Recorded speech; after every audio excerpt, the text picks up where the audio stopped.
Hello, Hamdan വ്ളോഗ്സിലേക്ക് എല്ലാവർക്കും സ്വാഗതം. എന്താണ് എല്ലാവരുടെയും വിശേഷങ്ങൾ? സുഖമല്ലേ? അൽഹംദുലില്ലാ, ഞാനും ഇവിടെ സുഖമായിട്ടിരിക്കണം കേട്ടോ. അപ്പോൾ കഴിഞ്ഞൊരു വീഡിയോ നമുക്ക് ആരുടെ മുന്നിലും കൈനീട്ടാണ്ട് എങ്ങനെ ജീവിക്കാം, നമ്മളെ കോഴികളെ വളർത്തിയിട്ട് എങ്ങനെ വരുമാനം കണ്ടെത്താം എന്നുള്ളൊരു വീഡിയോ ഞാൻ ചെയ്തിരുന്നു. അത് ഒരുപാട് ആളുകൾ കണ്ടിട്ടുണ്ട്, ഒരുപാട് സംശയങ്ങളും അതിൽ വന്നിട്ടുണ്ട് കേട്ടോ. അപ്പോൾ നമുക്ക് വരുമാനം കണ്ടെത്തുന്നത് നമ്മൾ കഴിഞ്ഞ വീഡിയോയിൽ പറഞ്ഞു. ഇനി നമുക്കതിൻ്റെ വരവ് ചിലവ് കണക്കുകളും കൂടി അറിയണ്ടേ? നമുക്ക് വരുമാനത്തിൽ നിന്ന് നമ്മളെ ചിലവ് കുറച്ചാൽ അതാണ് നമ്മളുടെ ലാഭം. അപ്പോൾ നമ്മളെങ്ങനെ നമുക്ക് ചിലവ് കുറഞ്ഞ രീതിയിൽ എങ്ങനെ കോഴി വളർത്താമെന്നുള്ളതും കൂടി ഞാൻ പറഞ്ഞു തരാം കേട്ടോ. അപ്പോൾ നമുക്ക് കോഴി വളർത്തുന്നവർക്ക് ആദ്യം വേണ്ടത് കൂട് വേണം അല്ലേ? അപ്പോൾ നമ്മളെന്താ ചെയ്യേണ്ടത്? ആദ്യം തന്നെ വലിയ സെറ്റപ്പുള്ള കൂടുകളൊന്നും വാങ്ങാതെ ചെറിയൊരു കൂട് വാങ്ങിയിട്ട് നമുക്ക് തന്നെ ഉണ്ടാക്കാൻ പറ്റുന്നതാണെന്നുണ്ടെങ്കിൽ നമ്മൾ തന്നെ വാങ്ങി ഉണ്ടാക്കുക. അല്ലെങ്കിൽ നമ്മൾ ചെറുതായിട്ടൊരു കൂട്, 2 കള്ളി കൂട് നമ്മളുടെ ബഡ്ജറ്റിനനുസരിച്ചിട്ട് നമ്മൾ ചെറിയൊരു കൂട് മേടിക്കുക. എന്നിട്ട് പിന്നെ നമ്മൾ വാങ്ങേണ്ടത് കോഴിയാണ്. നമ്മൾ കൂടുതൽ കോഴിയൊന്നും വാങ്ങണ്ട, 1 2 അടയിരിക്കണ കോഴി മേടിച്ചിട്ട് അതിനട വെച്ചിട്ട് നമ്മൾ കൂട്ടിക്കൊണ്ടുവരിക. പിന്നെ നമുക്ക് ആ കോഴികൾ ഉണ്ടായി കഴിഞ്ഞാൽ അവർക്ക് വേണ്ടുന്ന തീറ്റ, സപ്ലിമെൻറ്റ്, അതേപോലെ മിനറൽസുകളൊക്കെ വേണമല്ലേ? ഇതിനൊക്കെ നമുക്ക് പൈസ ചിലവാക്കണം. അതാണ് കാര്യമായിട്ടുള്ള ചിലവ് വരുന്നത്. കോഴിയാണെങ്കിലും കൂടാണെങ്കിലും അത് നമ്മൾ ഒറ്റത്തവണ ചിലവാക്കുകയാണ്. അത് നമുക്ക് ഒരു വട്ടം കൂടുണ്ടാക്കിയാൽ ആ കൂട് കേട് വരുന്നത് വരെ നമുക്ക് ആ കൂട്ടിൽ കോഴികളെ വളർത്താം. കോഴീനെ ആണെങ്കിലും ഒരു 2 കോഴീനെ മേടിച്ചാൽ അള്ളാൻ്റെ വേണ്ട കണ്ടെന്നുണ്ടെങ്കിൽ അത് ചാവാതിരിക്കുന്നിടത്തോളം കാലം നമുക്കതിൽ നിന്ന് കോഴിക്കുഞ്ഞുങ്ങളെ വിരിയിച്ചുണ്ടാക്കാം. പക്ഷേ പിന്നെ നമുക്ക് തീറ്റപ്പാത്രം വേണം, അതൊക്കെ വേണം. അതൊക്കെ നമുക്ക് ഒറ്റ ചിലവിലേ വരുള്ളൂ. ഒരിക്കൽ തീറ്റപ്പാത്രം മേടിച്ചാൽ അതിപ്പോൾ കുറേ കാലം പൊട്ടുന്നത് വരെ നമുക്കത് ഉപയോഗിക്കാം. പക്ഷേ തീറ്റയും സപ്ലിമെൻറ്റ്സും അങ്ങനെയല്ല. അത് നമുക്ക് തീരുമ്പോൾ നമ്മളത് വാങ്ങിക്കൊണ്ടേയിരിക്കണം. അപ്പോൾ ആവർത്തന ചിലവായിട്ട് നമുക്ക് വരുന്നതാണ് കോഴികൾക്ക് വാങ്ങുന്ന തീറ്റയും അവർക്ക് വാങ്ങുന്ന മരുന്നും അവർക്കുള്ള സപ്ലിമെൻറ്റ്സും കാര്യങ്ങളൊക്കെ. അപ്പോൾ അതെങ്ങനെ നമുക്ക് കുറഞ്ഞ രീതിയിൽ കണ്ടെത്താമെന്നുള്ളത് അത് നിങ്ങൾ തന്നെ തീരുമാനിക്കണം. കാരണം തീറ്റ നമുക്ക് വാങ്ങണം. ഇപ്പോൾ ഇവിടെയൊക്കെ ഞാൻ പറയാറുണ്ട് എൻ്റെ വീഡിയോയിൽ ചാക്കാണ് എടുക്കാറ്. അപ്പോൾ നമ്മൾ ചാക്ക് എടുക്കും. ഒരു ചാക്ക് ഗ്രോവർ, ഒരു ചാക്ക് ലെയർ പെല്ലറ്റ് ഒക്കെയാണ് എടുക്കുക, ഒരു ചാക്ക് തവിട്. ഈ 3 സാധനം ഞാനൊരു ചാക്ക് എടുക്കും. പക്ഷേ ഞാൻ എന്താണ് ചെയ്യാറ്? ഈ ചാക്കിലുള്ളത് മാത്രമല്ല കൊടുക്കാറ്. അത് ഞാൻ ഒരു നേരേ കൊടുക്കുള്ളൂ. ബാക്കി നമ്മളുടെ കൈത്തീറ്റ നമ്മൾ ഉണ്ടാക്കണം. എങ്ങനെയാണ് നമ്മൾ ചിലവ് കുറഞ്ഞ രീതിയിൽ ഉണ്ടാക്കുക? നമുക്ക് വരുമാനം കൂടുതൽ കിട്ടണമെങ്കിൽ നമ്മൾ കഷ്ടപ്പെടണം. അതെന്താണ് നമ്മൾ ചെയ്യേണ്ടത്? പച്ചക്കറി കടയിൽ പോയിട്ട് നമുക്ക് വേസ്റ്റ് എടുത്ത് കോഴികൾക്ക് കൊടുന്ന് കൊടുക്കാം. അതേപോലെ നമുക്ക് അസോള വളർത്തിയിട്ട് കോഴികൾക്ക് കൊടുക്കുക. നമ്മുടെ ഫുഡ് വേസ്റ്റിൽ ഗോതമ്പ് തവിടൊക്കെ മിക്സ് ചെയ്തിട്ട് അത് നമുക്ക് കൊടുക്കുക. അതേപോലെ നമുക്ക് പുല്ല്, അതേപോലെ തോട്ടപ്പയർ, പോച്ച അതൊക്കെ വലിച്ചു കൊടുത്തിട്ട് കോഴികൾക്ക് ഇട്ട് കൊടുക്കുക. മാണിത്തട്ട, അതേപോലെ പപ്പായയുടെ ഇല, ചായ മനസ്സിൻ്റെ ഇല, വാഴത്തിൻ്റെ ഇതില്ല മാണിത്തട്ട, അതേപോലെ വാഴത്തണ്ട്. നമുക്ക് എന്തൊക്കെ കോഴികൾക്ക് കൊടുക്കാൻ പറ്റുമോ അതൊക്കെ നമ്മൾ തീറ്റയായിട്ട് കോഴികൾക്ക് കൊടുക്കണം.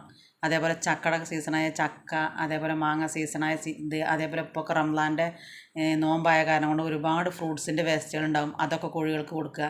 അതൊക്കെ നമ്മൾ കൊടുക്കുമ്പോൾ നമ്മൾക്ക് നമ്മൾ വാങ്ങുന്ന പാക്കറ്റ് ഫീഡ് അഥവാ ഗ്രോവറായാലും പെല്ലറ്റായാലും ചോളത്തവിടും ഒക്കെ ആയാലും നമുക്ക് ഒരു ദിവസത്തിൽ ഒരു പ്രാവശ്യം അത് ചിലവ് വരുന്നുള്ളൂ.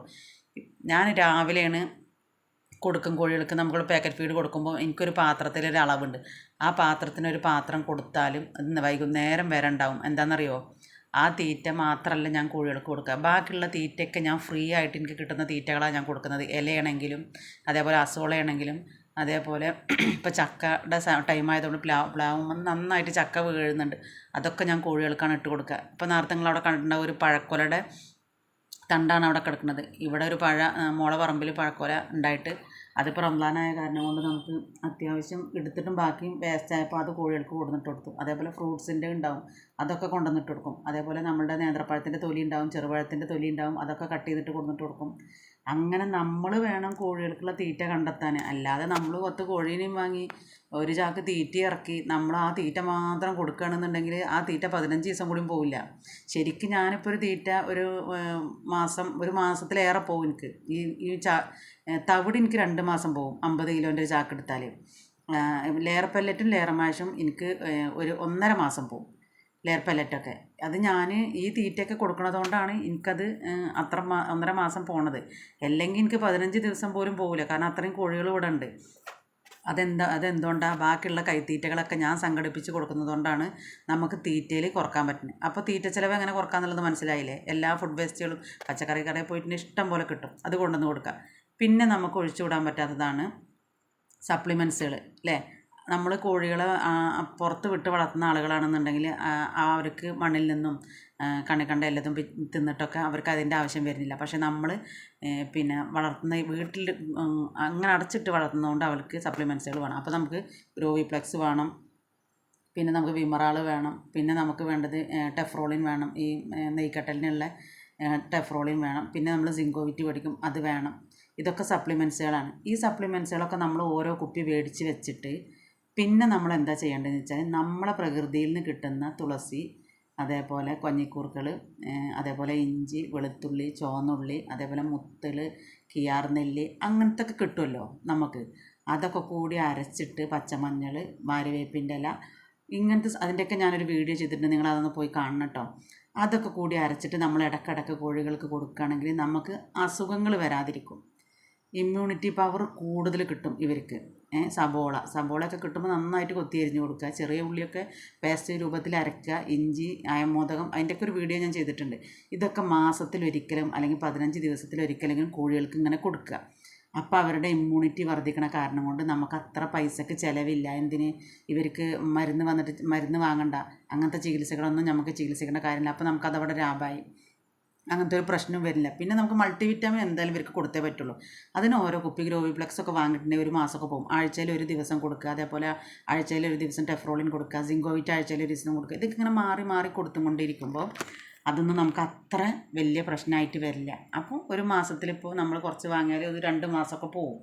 അപ്പോൾ നമുക്ക് ഇതൊക്കെ നമ്മൾ ചെയ്താലുള്ളൂ നമുക്ക് ലാഭം കിട്ടുക. നമ്മൾ എപ്പോഴും നമുക്ക് കിട്ടുന്നത് വെറുതെ കിട്ടുന്നത് വേണം നമ്മൾ കൊടുക്കാൻ. നമ്മൾ പൈസ കൊടുത്തിട്ട് കിട്ടുന്നത് നമ്മൾ ചുരുക്കി കൊണ്ടുവരണം. അപ്പോൾ നമ്മളുടെ ഈ പ്രകൃതിയിൽ നിന്ന് കിട്ടുന്ന കൃഷ്ണതുളസി, ആര്യവേപ്പ്, അങ്ങനത്തെ ഞാൻ പറഞ്ഞിട്ടില്ലേ, അതൊക്കെ കൂടി അരച്ച് ഇടക്കിടക്ക് കൊടുക്കുമ്പോൾ നമുക്ക് ഇവർക്ക് അസുഖമേ വരില്ല. പിന്നെ നമുക്ക് ചെയ്യാനുള്ളത് എന്താണെന്ന് വെച്ചാൽ വിര ഇളക്കൽ നിർബന്ധം കേട്ടോ. അത് നിർബന്ധമായിട്ട് 3 മാസം കൂടുമ്പോൾ നിങ്ങൾ വിര ഇളക്കണം. ഞാനിവിടെ എന്താ ചെയ്യുക വെച്ചാൽ പിന്നെ ഇതിൻ്റെ ഒരു 1 ലിറ്ററിൻ്റെ കുപ്പി മേടിച്ച് കൊടുന്ന് വെച്ചിരിക്കുകയാണ്. എന്താണെന്ന് വെച്ചാൽ എനിക്ക് ചെറുത് മേടിക്കുമ്പോൾ എനിക്ക് പൈസ കൂടുതലാവുകയാണ്. അപ്പോൾ 1 ലിറ്റർ മേടിച്ചപ്പോൾ എനിക്ക് 800 എന്നാലും എനിക്ക് തോനെ കോഴികളുള്ളതുകൊണ്ട് അവർക്കത് കൊടുത്തേ പറ്റുള്ളൂ. അപ്പോൾ ഞാനങ്ങനെ മേടിച്ച് കൊടുന്ന് നിൽക്കണം. അപ്പോൾ 3 മാസം കൂടുമ്പോൾ എന്തായാലും വിര ഇളക്കുക. പിന്നെ നിങ്ങൾ ഈ പപ്പായയുടെ ഇല ഉണ്ടല്ലോ, അത് ഇടയ്ക്കിടയ്ക്ക് കൊടുക്കുകയാണെന്നുണ്ടെങ്കിൽ വിരശല്യം അവർക്ക് കുറഞ്ഞ് കിട്ടും. പപ്പായയുടെ ഇലയും അതേപോലെ പച്ചപ്പപ്പായ കുത്തിയരിഞ്ഞിട്ടും അതേപോലെ പച്ചപ്പപ്പായയുടെ കറയൊക്കെ കൊടുക്കുന്നത് നല്ലതാണ്. അങ്ങനെ കൊടുക്കുമ്പോൾ നമുക്ക് കുറേ അത് കുറഞ്ഞ് കിട്ടും. അങ്ങനെ നമ്മൾ എന്താ ചെയ്യേണ്ടത് വെച്ചാൽ നമ്മൾക്ക് പൈസ കൊടുക്കാതെ കിട്ടാൻ പറ്റുന്നതൊക്കെ നമ്മൾ ഇവർക്ക് ഇങ്ങനെ കൊണ്ടുവന്ന് കൊടുക്കുക. നമ്മൾ കഷ്ടപ്പെടണം. കഷ്ടപ്പെടാണ്ട് എങ്ങനെ നമുക്ക് ഇതിന് വരുമാനം കിട്ടുക?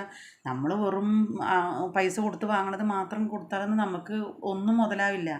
ഇങ്ങനെയൊക്കെ ചെയ്താൽ നിങ്ങൾക്ക് സപ്ലിമെൻറ്റ്സ് വാങ്ങാനുള്ള കുറച്ച് പൈസയും തീറ്റ വാങ്ങാനുള്ള പൈസയും അത് മാത്രമേ വരുള്ളൂ. അത് മാത്രം കഴിഞ്ഞാൽ നിങ്ങൾക്ക് ഇൻഷാ അല്ലാഹ് ഉറപ്പായിട്ടും നിങ്ങൾക്ക് വരുമാനം എന്തായാലും കിട്ടും. എന്താ വെച്ചാൽ പകുതിയും ഇപ്പോൾ ഒരു 5400 രൂപ നമുക്ക് 5000 രൂപ നമുക്കുണ്ടെങ്കിൽ 2500 രൂപ തീറ്റക്കും മരുന്നിനും ഒക്കെ കൂടി പോയാലും 2500 രൂപ നമുക്ക് ലാഭം കിട്ടും. അപ്പോൾ ആ ലാഭം കൂട്ടാൻ വേണ്ടി നമ്മൾ നോക്കണം. എങ്ങനെയെന്നറിയോ? ഇതൊക്കെ ഫ്രീ ആയിട്ട് കിട്ടുന്നതൊക്കെ കൊടുത്തിട്ട് ലാഭങ്ങൾ കൂട്ടാൻ വേണ്ടി നമ്മൾ നോക്കണം കേട്ടോ. അല്ലാതെ പൈസ കൊടുത്തുള്ള ഫീഡ് നമ്മൾ പരമാവധി കുറക്കാൻ നോക്കണം. ഞാൻ വേറൊരു വീഡിയോ ആയിട്ട് വരാം. Thank you.